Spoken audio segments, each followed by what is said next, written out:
খরচে সাধারণ মানুষকে ঘর দেওয়ার জন্য নতুন ভবন তৈরি করছে বালুরঘাট পুরসভা।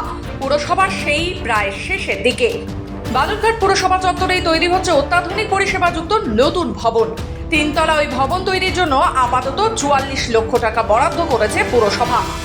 শুক্রবার দুপুরে সেই ভবন তৈরির কাজ খতিয়ে দেখলেন বালুরঘাট পুরসভার পুরপ্রধান অশোক কুমার মিত্র। পুরপ্রধানের সঙ্গে উপস্থিত ছিলেন 3 MIC মহেশ পারেখ, বিপুল কান্তি ঘোষ ও অনুজ সরকার। চলতি বছরের নতুন ভবন সাধারণ মানুষের জন্য খুলে দেওয়া হবে বলে পুরসভা সূত্রে খবর। আমাদের যে বালুরঘাট পৌরসভার যে খনিকা যে অতিথি আবাসটা রয়েছে আপনারা জানেন, তার পাশেই নতুন করে একটা সুসজ্জিত এবং অত্যাধুনিক পদ্ধতিতে বালুরঘাটবাসীর দীর্ঘদিনেরই একটা পরামর্শ ছিল যে খনিকার পাশাপাশি যাতে আরও একটা আমরা বালুরঘাট পৌরসভার পক্ষ থেকে যেন আমরা একটা গেস্ট হাউস করতে পারি। তো সেই লক্ষ্যে আমরা এগিয়েছিলাম এবং খুব তাড়াতাড়ি সেই কাজটা আমরা শুরু করেছিলাম।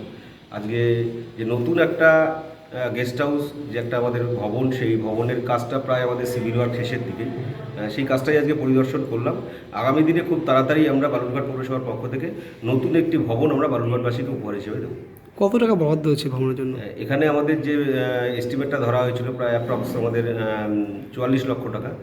সেই 44 লক্ষ টাকা বাজেট নিয়ে আমরা সেই কাজটা শুরু করেছি। সেই কাজটাই প্রায় শেষের দিকে। এইখানে কারা কারা থাকতে পারবেন এখানটায়?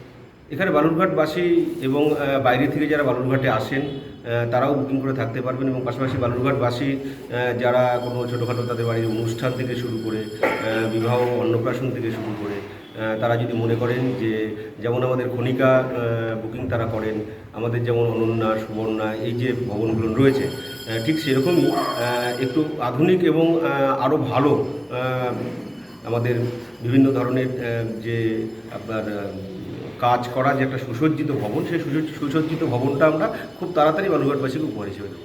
জানা গিয়েছে বালুরঘাট কলেজ চত্বরে রয়েছে পুরসভার ভবন, পুরসভার সঙ্গেই রয়েছে খনিকা ভবন। এই ভবনে একাধিক ঘর রয়েছে, পাশাপাশি এই ভবনেই রয়েছে অনুষ্ঠান ভবন।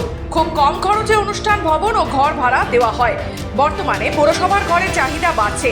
কম খরচে ঘর বা অনুষ্ঠান ভবন পাওয়া সারা বছরই চাহিদা ব্যাপক থাকে। এমন পরিস্থিতিতে নতুন ভবন তৈরির উদ্যোগ পুরসভার। দক্ষিণ দিনাজপুর থেকে নিজস্ব প্রতিনিধি রিপোর্ট, খবর বাংলা।